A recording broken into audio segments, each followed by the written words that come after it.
우리 같이 읽겠습니다.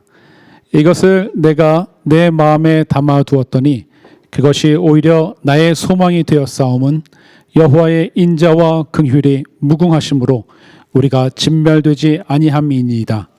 이것들이 아침마다 새로우니 주의 성실하심이 크시도소이다. 내 심령에 이르기를 여호와는 나의 기업이시니 그러므로 내가 그를 바라리라 하도다. 기다리는 자들에게나 구하는 영혼들에게 여호와는 선하시도다. 아멘. 오늘은 기다리는 이에게 주시는 복이라는 말씀으로 여러분과 이 추수감사절의 말씀을 나누도록 하겠습니다. 우리 그 다음 사진을 한번 보시면은 제가 좋아하는 사진입니다. 그림입니다. 추수감사절은 퓨리탄이라고 불렸던 102명의 청교도들이 1620년 메이플라워를 타고 신앙의 자유를 찾아서 우리 노스 아메리카 이 대륙으로 이렇게 이주했던 곳에서 시작됩니다. 청교도 깨끗한 사람들, 그 믿음을 가지고 있었던 이 개척자들은요, 무사히 신대륙에 도착했죠. 그렇지만 더 어려운 난관에 부딪히기 시작합니다. 11월 중순 도착한 그들은 강풍과 눈보라치는 이 혹독한 추위 속에 질병도 생겼고요. 식량이 부족했습니다. 원주민들이 그렇게 웰컴해 주지 않았습니다. 들짐승들의 위험도 있었고요. 그리고 그네들의 바람을 막아줄 그러한 집 하나 없었던 이 절박한 생존의 시간이었습니다. 결국 그해 1620년에서 21년 그 겨울 사이에 2, 3개월 사이에 도착했던 102명 중 절반 이상이 목숨을 잃었습니다. 특히 1, 2월의 혹독한 겨울에는 하루에 2, 3명씩 막 죽어나가기 시작했습니다. 결국 생존자는 50명뿐이었고요. 그들 중 다수도 지치고 건강이 쇠약해져서 질병으로 고생하기 시작했습니다. 이런 가운데 그들 중에서 6, 7명의 건장한 사람들이 땔감을 마련했고 침실을 만들고 병자들을 간호하며 병자들과 노약자들의 옷을 빨아입혔습니다. 제가 이 부분을 생각하면서 우리 교회 청년들이 생각나더라고요. 우리 청년들, 우리가 혹시 병약하고 우리가 춥고 떨면은 우리 그렇게 해줄 거죠. 우리 옷도 빨아주고. 뿐만 아닙니다. 칠면조와 사슴도 사냥했어요. 그래서 고기를, 프로틴을 막 조달했습니다. 자발적으로 헌신했어요. 따스한 봄날이 찾아오자 이 살아남은 이 청교도들은 땅을 개간하기 시작했습니다. 씨를 뿌리고 가꾸며 사실 그해 가을이 되자 자신들이 생각했던 것보다 훨씬 더 많은 수확을 하게 되었어요. 그 가을이 어떠한 가을이었겠습니까? 그것을 추수할 때 하나님 앞에 눈물로 정말로 감사했던 것입니다. 추수한 첫 곡식들과 채소들 중 제일 좋은 것으로 골랐어요. 처음 익은 열매로 하나님께 드렸습니다. 그들은 기도 중에서 이렇게 얘기했답니다. 우리는 대서양을 건너와 여러 친구들을 잃었습니다. 그러나 하나님은 우리에게 기대했던 것보다 더 많은 것을 주셨습니다. 하나님의 은혜에 감사하며 하나님께 첫 열매를 드리나이다 하고 기도했다고 합니다. 그리고 이웃 네이티브 아메리칸들을 초대해서 함께 식사를 하고 그네들과 친구가 되었다는 것이 이 추수감사절의 유래입니다. 저는 이 똑같은 걸 내년도 가을에도 여러분들에게 이야기할 겁니다. 그런데 어떤 분들은요, 이런 얘기를 하시는 분들이 있어요. 아니, 성경에도 없는 추수감사절을 왜 우리가 지켜야 하냐고. 그런 교회들이 있습니다. 그런 식으로 하면은 우리는 어떻게 해야 되냐면 구약성경 6월절이 되잖아요. 양 잡아놓고 양 이거 해야 됩니다. 물론 한국이나 다른 나라에서 예수를 믿는 분들은 이 추수감사절이 잘 안 와 닿을 거예요. 그렇죠. 우리들은 좀 다릅니다. 우리들은 이 퓨리탄처럼 물론 생각과 목적은 달랐을 수 있지만 우리도 태평양을 건너서 온갖 고생을 하고 지금 이렇게 생존해서 믿음의 공동체로 살고 있기에 우리에게는 이 추수감사절이 더 의미가 있습니다. 옛 신앙의 선조들, 믿음을 찾아온 퓨리탄 그분들과 우리는 많은 면에서 다르지만 또한 우리에게는 그 공통점이 있는 것입니다. 죽음과 생명, 절망과 희망, 어둠과 빛, 추위와 따스함, 이름과 얻음, 그리고 주님의 도우심을 기다림이 이 추수감사절에 깊이 드리워져 있습니다.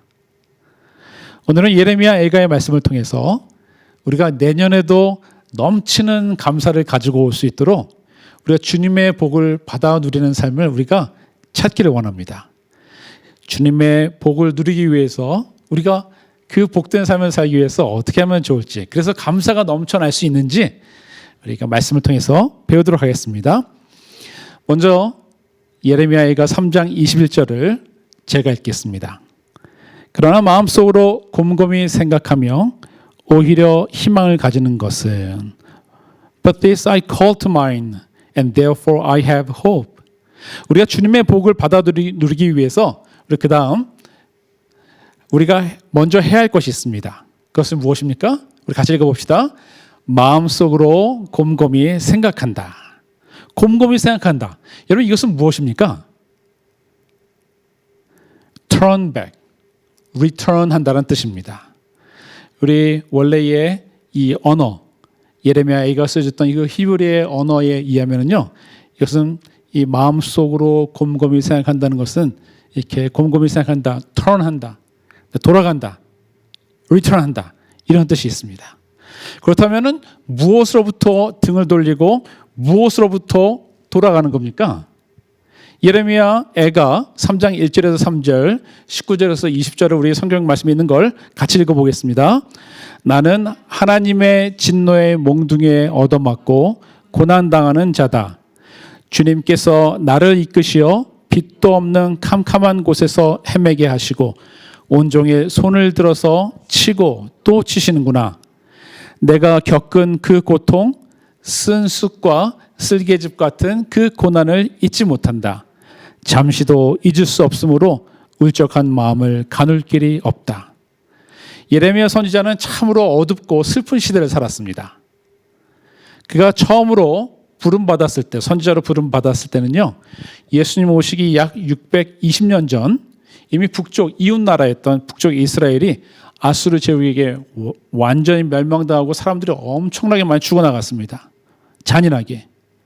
그리고 지금 자신이 살고 있던 나라, 그 밑에 있었던 남쪽 유다 나라는요, 나라가 망해가고 있었어요. 사람들도 알고 왕도 알고 자신도 알고 모두가 뻔히 이것을 알면서도 그 누구도 이것을 어떻게 바꿔볼 수 없는 그런 절망적인 상황이었습니다. 결국 그가 부름받은 지 약 마지막까지 40년 동안의 그의 선지자로서의 생활은요, 나라가 멸망해가는 과정이었고요, 사람들이 죽고 다른 나라로 끌려가는 것으로 끝나고 맙니다. 저는 가끔 목사님들이 자기 아들도 아니고 자신의 이름을 스스로 예레미야라고 하시는 분, 제레마야, 여러분 그런 분들 알죠? 이분들이 참 존경스러워요. 살아가는 내내, 예레미야의 삶이 그랬어요. 살아가는 내내 고난과 세상 사람들의 눈에는 실패만 있었던 예레미야. 사람들이 자신의 이야기를 들어주지 않고요, 거짓 선지자들이 오히려 사람들의 마음을 사로잡고 있었던 시대에 살았던 그 예레미야의 그 슬픈 마음과 어려운 마음, 또 그의 가정생활은 도대체 어떻게 되었겠습니까? 밖에 나가면 이렇게 치다가 이렇게 집으로 돌아오면은 여러분 어떻게 되겠냔 말이에요. 어쩔 때는 우물에 빠져가지고 사람들한테 버림당해서 며칠 동안 집에 안 들어오는데 그 집안의 가정생활은 어떻게 됐냐는 거예요. 오죽하면 우리가 오늘 읽고 있는 본문이 이름이 뭡니까? 애가입니다. 애가. 사랑의 노래가 아니에요. 이게 무슨 노래입니까? 슬픔의 노래입니다. Lamentation. 갇히고 사람들로부터 버림받고 심지어 하나님께조차 버림받은 것 같은, 왜 하필 나에게 이런 어려움을 주시는 거예요? 이런 생각이 들 정도에 있었던 그 삶의 상황 속에서 살았던 분이 바로 예레미야입니다. 예레미야는 자신이 헤어나올 수 없는 슬픔과 고난에 그 강물에 빠져버렸다라고 그는 노래합니다. 그런데 사실 이분만, 예레미야만 이런 상황 가운데서 산 것이 아니었죠. 그와 함께 살고 있었던 그 믿음의 공동체가요, 친구들이, 가족들이, 온 나라가 사실은 그렇게 절망 가운데 살고 있었던 것입니다. 그것은 사실이었고 현실이었습니다. 아무리 애써 이것이 그래 믿음으로 이겨나가면 돼 라고 이야기를 좀 해서 좀 어떻게 해보려고 하지만 사실은 그게 아닙니다. 아름답게 꾸며질 수가 없는 현실이에요. 돌아서면 나의 마음이 아픕니다. 그렇게 아픔을 노래했던 예레미야가 이제 여러분과 저보고 어떻게 하자고 말씀으로 초대를 하나요? 돌아가자고 합니다. 돌아가자고. 등을 돌리자고 얘기합니다. 어디에서 어디로? 우리의 지금 눈에 보이는 그 절망과 죽음에서 어디로? 나의 마음속으로. 나의 마음속은 더 지옥 같은데, 근데 예레미야는 나의 마음속으로 눈을 돌리자고 이야기를 합니다. 한국에서 제가 군복무를 했던 때인데요. 이제 새롭게 군인이 된 사람들은 이제 부트 캠프라고 해서 훈련소에서 훈련을 받습니다. 근데 그 훈련의 맨 마지막쯤에는 총을 직접 쏘고 수류탄을 던지는 일을 해요. 이게 위험한 일이니까 어떻게 합니까? 그날따라 막 조교들이 나와서 막 굴립니다. 막 굴리고 정신을 확 빼놓고 딴 생각 안 하게 만듭니다. 왜냐하면 어리버리한 친구들이 이 잘못 총을 휘둘러가지고 사람들이 죽는 일들이 매번 벌어지기 때문이에요. 그래서 총 쏘기 전에 정신을 확 들게 하는 겁니다. 그리고는 그 훈련병들에게 몇 발을 주냐면 딱 9발을 줍니다. 9발. 우리 미국은 갔다 왔던 우리 한균이나 겸배는 몇 발을 훈련병 때 쐈는지 모르겠는데 한국은 돈이 없어가지고 딱 9발 줍니다. 훈련을 그렇게 합니다. 그리고 관역에 맞추라고 합니다. 3발은 봐줄 건데 0점이라고 해서 타겟에 맞추는 연습을 하는데 6발 가지고 진짜 테스트를 하는 겁니다. 저보다 앞서 잘못 쏜 친구들은 저희는 이렇게 쏠려고 이렇게 엎드려서 하고 있는데 이미 총을 잘못 쏜 친구는 저쪽에서 막 혼나고 막 소리를 지르고 막 기합을 받고 있습니다. 그걸 보면 어떻게 되겠습니까? 나도 저 삶을 살지 않으려면은 잘 써야지 하고 긴장하고 눈을 똑바로 부릅뜨게 되는 것입니다. 그러면 저와 같이 총을 쏘기 위해 엎드려져 있는 친구들이 잔뜩 긴장을 하게 되는 거죠. 안 그래도 긴장을 하는데 막 소리 지르는데 초점을 맞추고 포커스하고 관역을 바라보는데 이 너무 긴장하고 너무 뚫어져라 보니까 어떻게 됩니까? 잘 안 보입니다. 그때 친절한 조교가 경험하는 조교가 왔다 갔다 하면서 이런 말을 합니다. 자, 긴장을 풀고 눈을 잠시 감고 숨 한번 크게 한번 쉬어봐. 그리고 다시 한번 눈을 뜨고 타겟을 바라보는 거야. 그럼 그 다음 어떻게 되었겠습니까? 전 저희 가서 막 구르고 막 소리 지르고 있었겠습니까? 아니면은 다른 데 있었겠습니까? 감사하게도 저는 이 잘 쏜 친구들과 함께 저쪽에서 앉아가서 깔깔대면서 친구들이 굴르는 걸 보면서 그 짧은 시간을 즐길 수 있었습니다. 사랑하는 우리 교회 성도 여러분, 여러분의 눈을 한번 돌려봅시다. 이 시간 의지적으로, intentionally, 여러분의 결단으로, 나의 결단으로 여러분 우리의 현실과 어려움과 나의 눈에 보는 곳에서 등을 돌려보는 겁니다. 나를 절망케 하는 것들, 나의 마음을 우울케 하는 것들로부터 등을 돌리는 겁니다. 대신 우리의 마음속으로 등을 돌려서 그다음 나의 마음속을 쳐다보는 거예요. 진정한 희망이 시작되어지는 하나님이 계신 나의 마음속을 들여다보기 시작하는 것입니다. 그럼 내 마음속에서 무엇인가 보이기 시작합니다. 여러분이 예수 그리스도를 주인으로 영접했다면 그곳에 바로 예수님이 있기 때문이에요. 여러분 무엇이 보입니까? 예레미야 3장 22절에서 23절을 같이 읽어봅시다. 주님의 한결같은 사랑이 다함이 없고 그 긍휼이 끝이 없기 때문이다. 주님의 사랑과 긍휼이 아침마다 새롭고 주님의 신실이 큽니다. 아멘. 여러분 우리가 주님의 복을 받아 누리기 위해서 해야 할 두 번째 것이 있습니다. 우리 파워포인트에 있는 것처럼 볼까요? 같이 읽어봅시다. 희망의 이유인 하나님의 성품을 기억한다. 하나님의 성품을 기억해야 됩니다. 우리가 어깨가 축 처져 있고 기분이 우울한 이유는 무엇입니까? 내가 지금 누구의 도움을 받고 지금 누구의 손에 붙들려 사는지를 우리가 잊어버렸기 때문입니다. 지난주 제가 전화를 한 통 받았습니다. 모르는 분으로부터. 콜로라도 문인협회의 어느 심사위원으로부터 전화가 왔어요. 제가 얼마 전에 한 달 전에 시 3편을 콜로라도 타임즈에 있는 그 문인협회에다가 출품했기 때문이에요. 제가 이런 것을 해본 거는 고등학교도 해보고 처음입니다. 그분이 저의 시에 대해서 질문도 하시고요. 당신이 느꼈던 그 좋은 것들을 저한테 얘기해 주기 시작했습니다. 다음 주에 좋은 결과 있기를 바란다면서 전화가 끊어졌습니다. 그런데 여러분, 그 전화를 받고 났었던 제 기분이 어땠을 것 같습니까? 기분이 좋아지는 거예요. 상을 받아서입니까? 아닙니다. 다음 주에 상을 받건 안 받건 이번 주에 그건 상관없어요. 그 누군가가 나의 마음을 읽어주고 나를 이해해 준다니까 이게 내 스스로가 달라 보이기 시작하는 겁니다. 내가 이렇게 글을 썼는데 이게 뭐 나 혼자만의 세상인 줄 아는데 다른 사람들도 글을 읽고 내가 느꼈던 그것을 느끼는구나 라고 생각하니까 이거 나도 좀 자질이 있는 것 같은데 라는 이런 생각이 듭니다. 예레미야는요, 우리가 보고 있고 우리가 밟고 있는 그 현실이 다가 아니다라고 얘기하는 거예요. 우리가 사람들에게 인정받고 또한 교회에서 인정받고 존경을 받고 세상에서 그 누군가가 나를 알아주는 것, 여러분 이런 것들이 좋기는 합니다.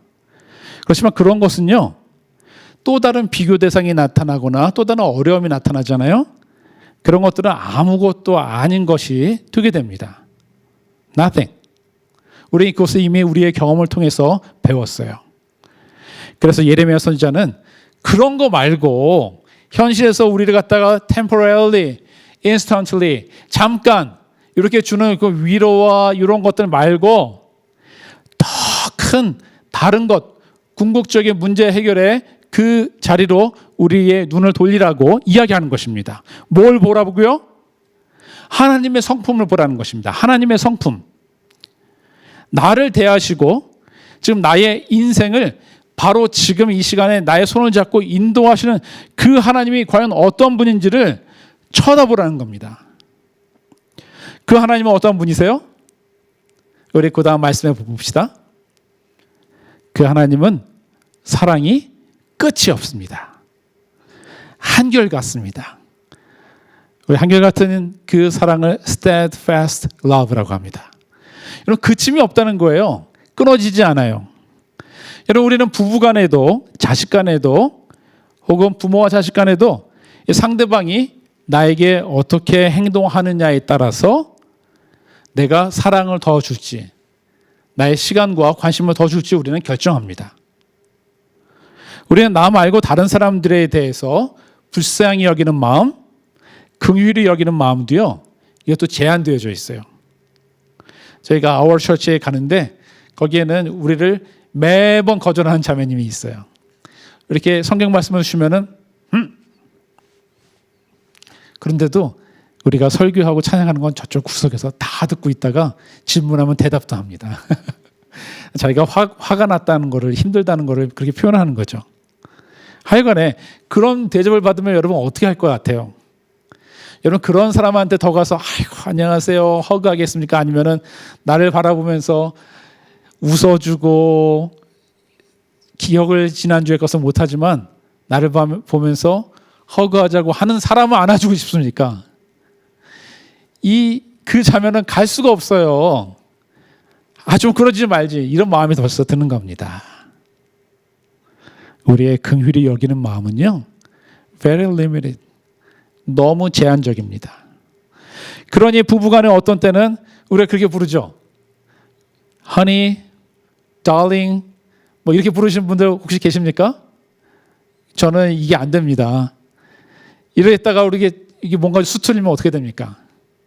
이 웬수야, 이렇게 되는 거 아닙니까? 쉽게 금방 변합니다. 가족들도 그러니 우리 교회에서 우리가 새로운 가족이 되었으면 어떤 일이 벌어질 것 같아요? 우리가 참아주고 긍휼히 여기고 사랑하는 것이 쉽지 않다는 것을 우리가 이해하고 있어야만 합니다. 우리는 다른 사람들이 잘못하거나 나의 삶의 기준에 혹은 나의 신앙의 기준에 맞지 않게 행동하면요, 우리는 여러분 스스로를 보세요. 저 자신을 보고서 저는 결론 내린 건데요, 우리는 10초도 못 참습니다. 확 나가지 않습니까? 말을 해버리거나 혹은 입을 닫더라도 속으로 부글부글 막 끓습니다. 여러분, 우리는 긍휼이 없는 사람들이에요. 긍휼이 조금 있는데 제한되어져 있다는 것입니다. 하지만 우리의 손을 잡고 우리와 함께 걸어가시고 우리에게 복 주시길 원하시고 우리를 기다리시는 그 하나님은 어떤 분이세요? 지금 예레미야가 얘기를 합니다.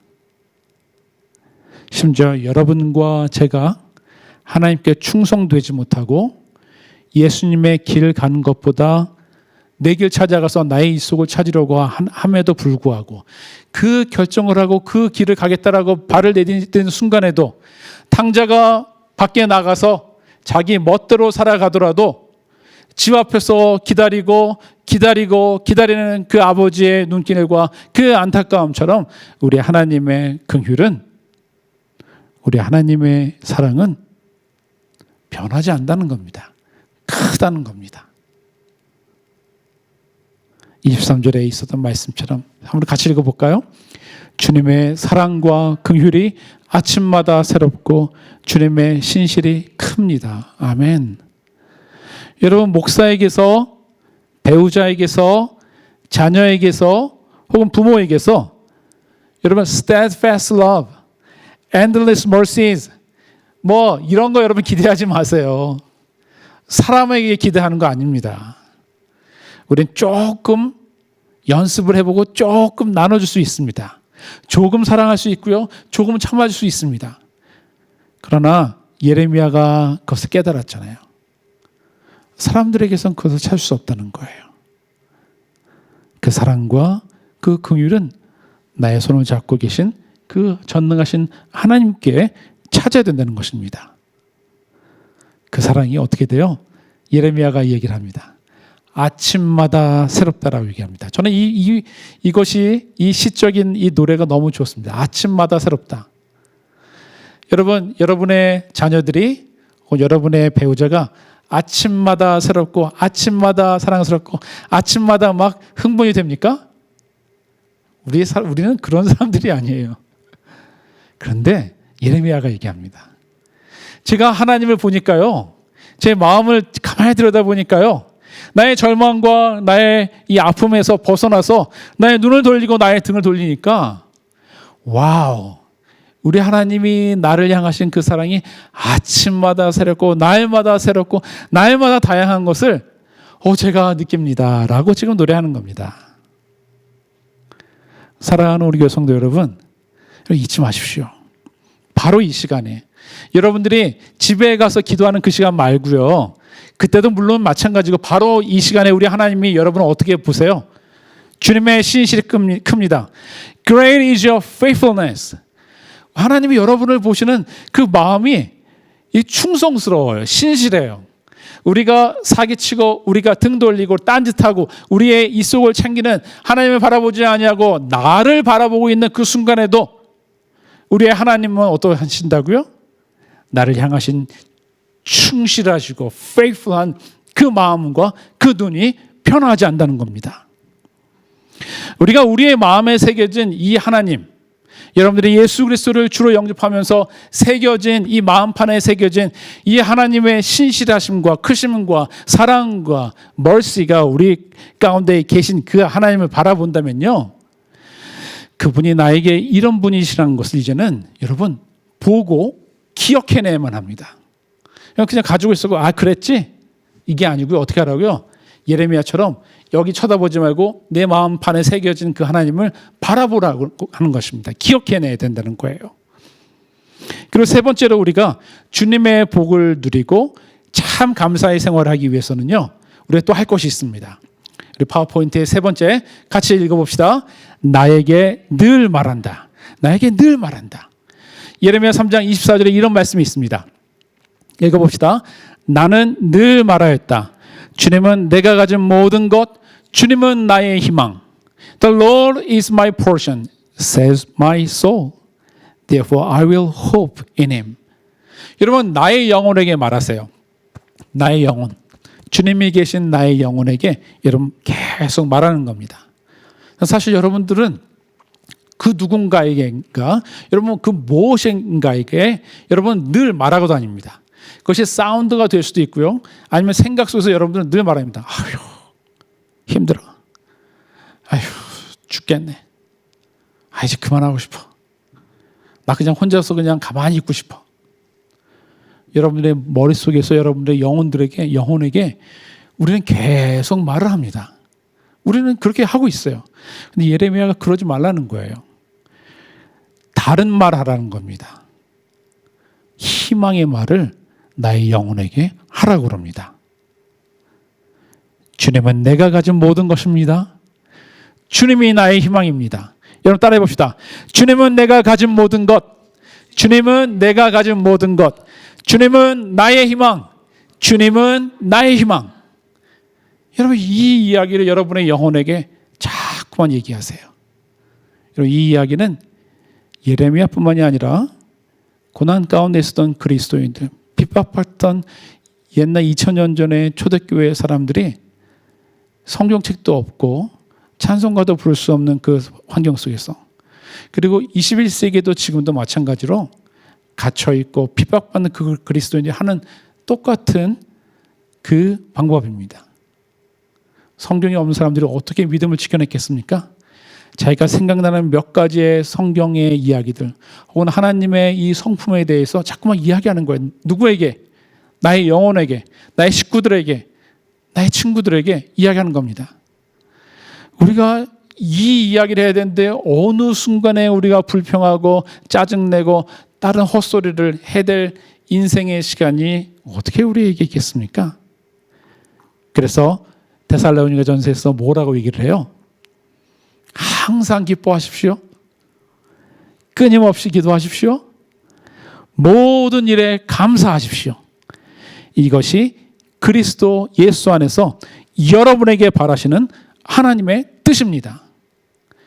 여러분이 우리의 인생 가운데서 아휴, 내가 무슨 일을 하면 하나님이 기뻐하실까? 내가 어디로 가면, 내가 어떤 직장을 가지면, 여러분 이러한 것들은 그냥 우리가 하나님 따라가다 보면은 주님께서 다 예비해 놓으신 그 길로 가게 되어 있습니다.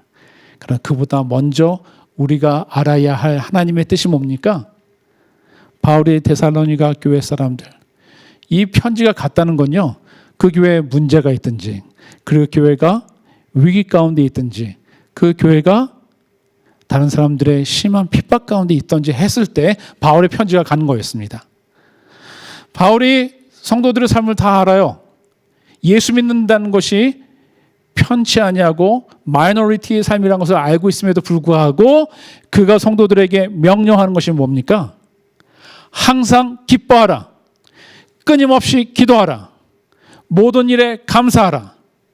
이것이 그리스도 예수 안에 있는 사람들이 받아들여야 할 하나님의 뜻이라는 것입니다.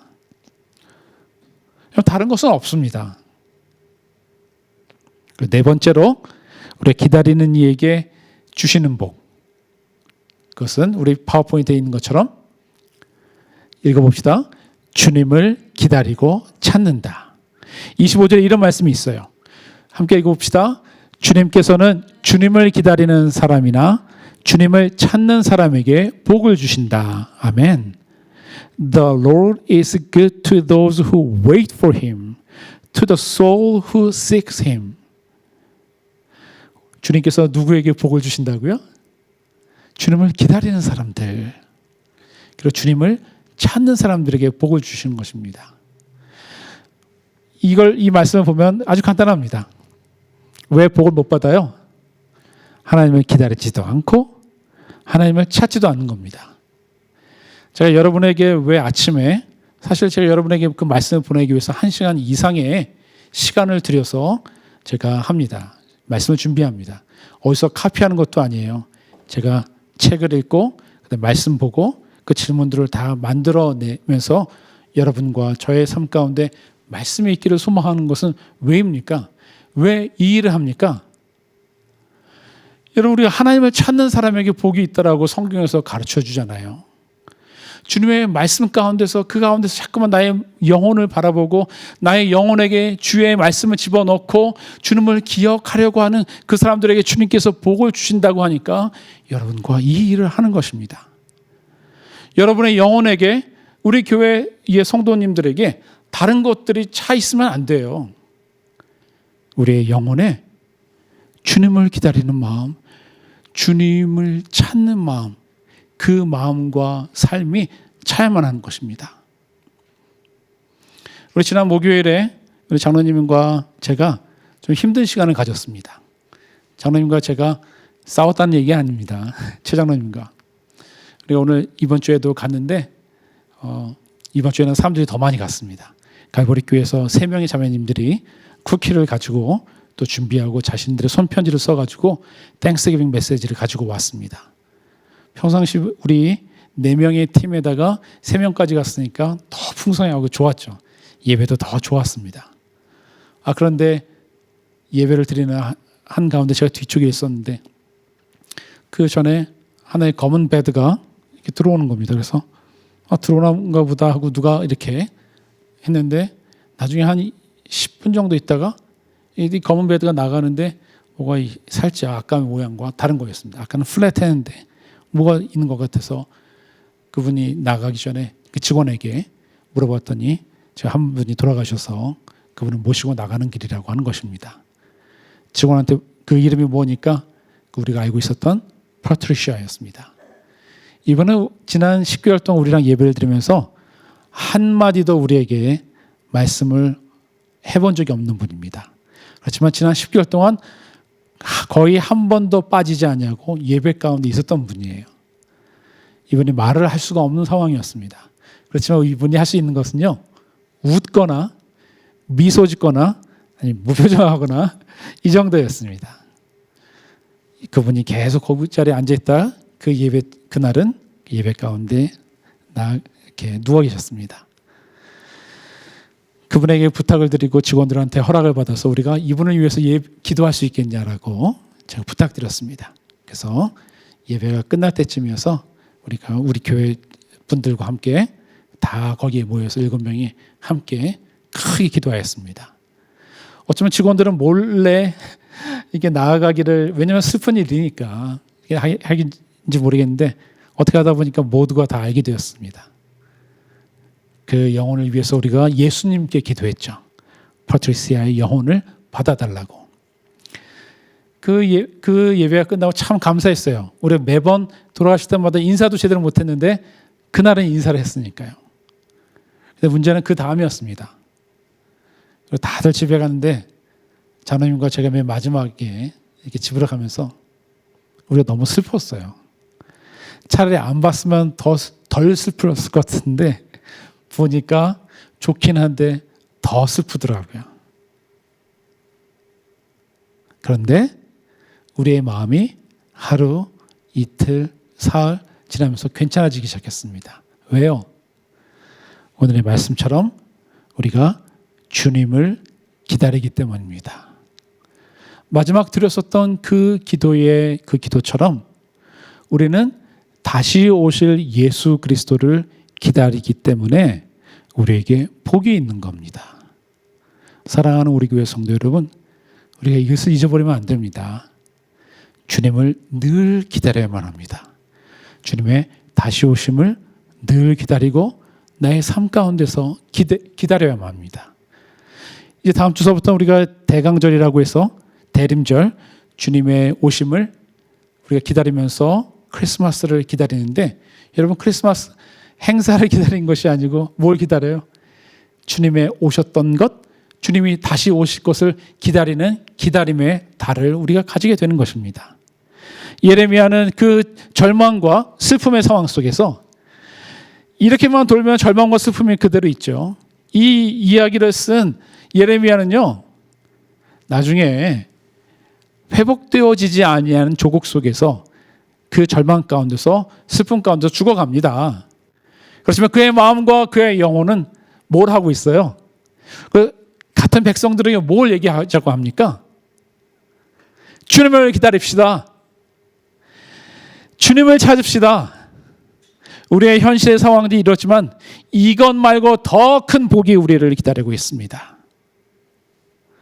사랑하는 우리 교회 성도 여러분, 우리의 진정한 감사는 어디에서 옵니까? 이 짧은 감사 말고 진짜 감사, 우리의 눈물을 흘리게 하고 우리의 영혼을 살리는 그 감사가 우리에게서 넘쳐나기를 원합니다. 그래서 내년도 추수감사절 예배 때 여러분들이 큰 감사와 큰 감격으로 여러분들이 이 자리에 다시 건강한 모습으로 돌아오시기를, 주님의 종으로 살다가 돌아오시기를 예수의 그리스도의 이름으로 축원합니다. 우리 모두 함께 일어나서 함께 찬양하겠습니다.